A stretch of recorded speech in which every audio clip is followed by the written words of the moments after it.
Okay, so simple pendulum is a thread. This is your thread.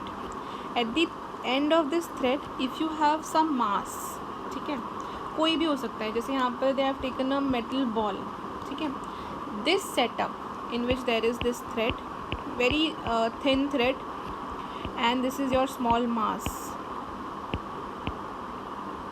and this small mass is known as bob. This thread along with this bob is known as simple pendulum. इसको हम क्या बोलते हैं? Simple pendulum. This simple pendulum is exactly same like a swing in a playground. जैसे झूला होता है playground में जो आगे पीछे move करता है, बिल्कुल वैसा है, ठीक है. It shows you to and fro, what you call as back and forth movement, just like a swing, ठीक है.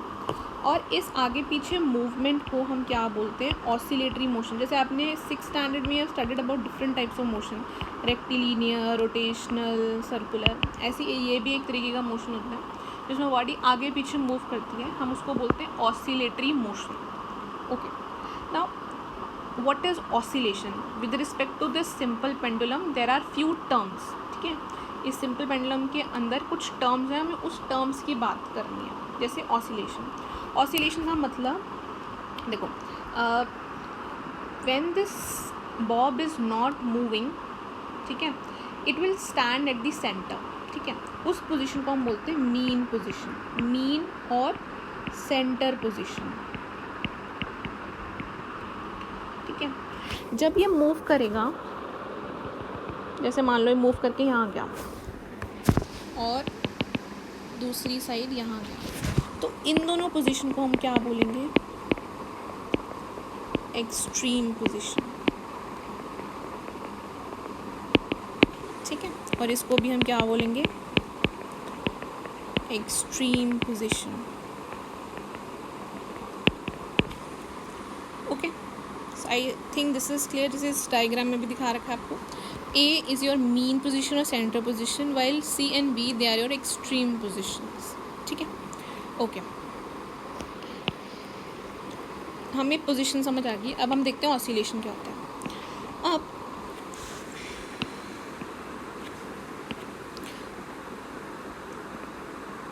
अगर ये बॉब, मान लो ये A पोजीशन है, ये C है और ये B है.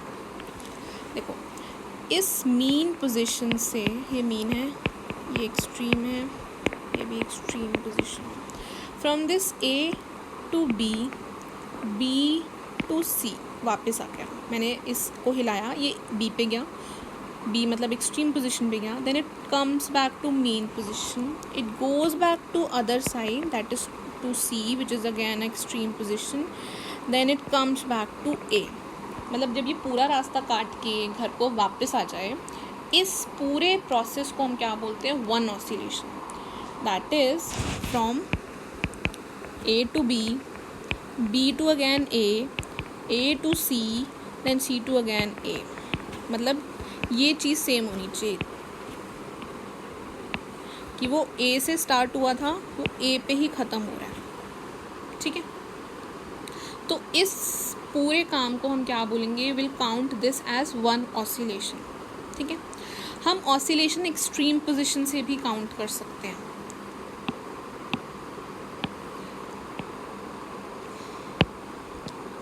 जैसे ओके, मान लो B से स्टार्ट करते हैं. B पे मैंने B पे पकड़ रखा था, उसको मैंने पेंडुलम को थोड़ा सा ऊपर पकड़ रखा था, ठीक है, बॉब को ऊपर पकड़ रखा था ना. Now I drop it, so the bob will move from B to A. It will go from A to C, C to A, A to B. Let me write it here. From B to A, A to C, C to again A, and then finally again to B. Again you can see that initially it started from A and it again ended at, started at B and again ended at B. तो जिससे शुरू होगा उसी पे ख़त्म होगा, हम उसको क्या बोलेंगे? एक oscillation. Now we can try for from C also.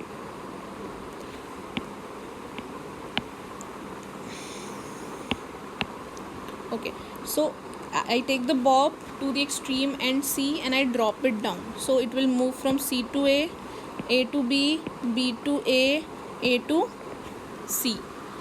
So again this will be also counted as one oscillation. C to A to B, B to A to C. Again you can see that starting point and ending point is same, so these all count for one oscillation. I hope now oscillation is clear. Okay. Now we move to time period. Time taken to complete one oscillation is time period. जितना time लगेगा, the time taken by the pendulum bob to make one complete oscillation is called time period of pendulum. I hope this is clear. अगर bob मान लो यहाँ पर A है, ठीक है, मैंने यहाँ पर स्टॉप वॉच चला दी, ठीक है, और मैं अब टाइम देख रही हूँ ना, I am noting down the time. So this Bob goes from A to C, C to A to B, again B to A. तो जितना टाइम इस प्रोसेस में लगा या जितना टाइम इन सब में लगेगा उसको हम क्या बोलेंगे, time period. Okay. So formula for time period यहाँ पर ये this is wrong.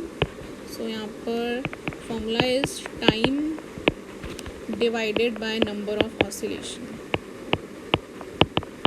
I'll discuss numerical on this. ठीक है. Okay. So let us talk about the length of the pendulum. This thread, ठीक है, जितना लंबा ये थ्रेड है उसको हम किससे डिनोट करते हैं, L से. That basically counts for the length of the pendulum. ठीक है. Length and the centre of this Bob, जो ये बॉब है इसका जो सेंटर पॉइंट है वहाँ तक, और ये जहाँ से इसका थ्रेड है उस पूरे को हम क्या बोलते हैं, लेंथ ऑफ पेंडुलम. ठीक है. टाइम पीरियड जिसकी बात हमने अभी की है, time period is the time required to complete one oscillation. पूरा एक घूम के वापस आने में जितना टाइम लग रहा है उसे हम टाइम पीरियड बोल रहे हैं. तो time period is dependent on length. ठीक है. If length of the pendulum increases, time period also increases.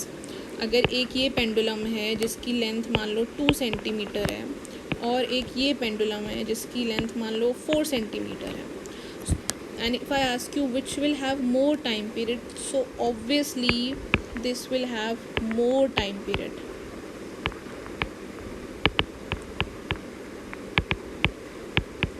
Okay.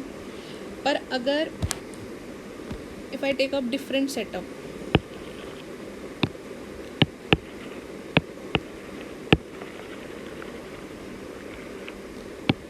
मान लो एक ये है, सेम लेंथ रख रहे हैं हम. ठीक है.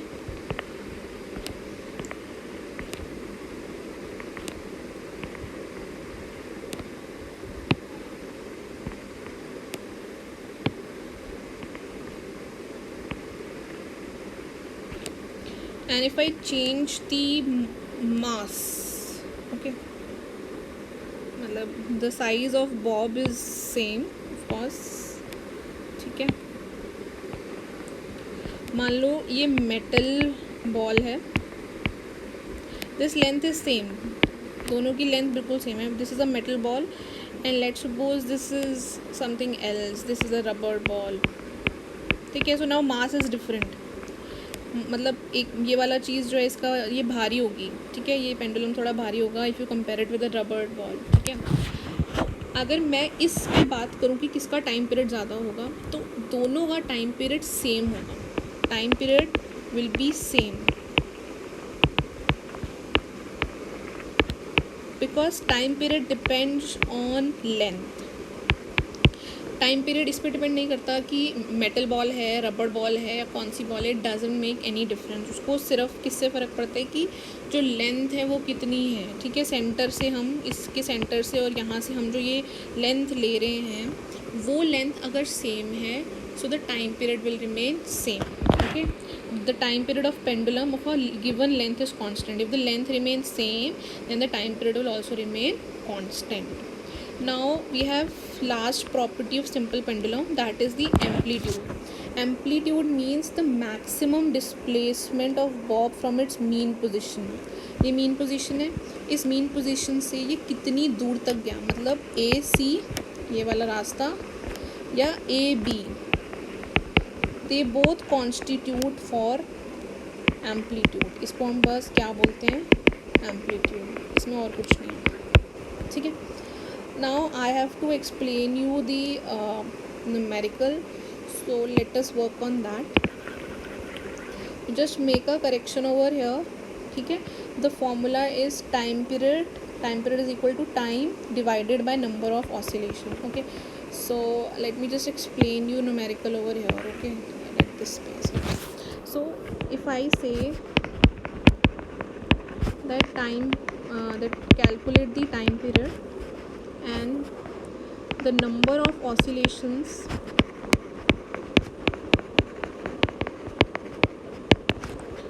is equal to 40 and time taken is equal to 20 second. So now you know that the time period का जो फॉर्मूला है वो फॉर्मूला क्या है, तो आपका गिवन हो गया, ठीक है। यहाँ से आपका आंसर है time period is equal to your time taken divided by number of oscillations. So 20 seconds divided by 40, so you get 1/2, or you can say 0.5 second is the time period, okay। तो कितना time लगा उसको एक oscillation को होने में, 0.5 seconds लगे।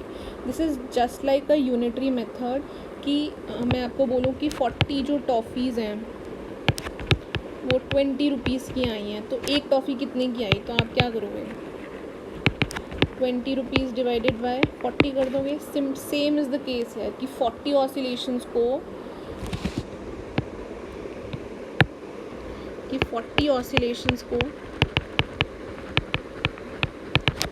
20 seconds लग रहे हैं, तो एक ऑसिलेशन को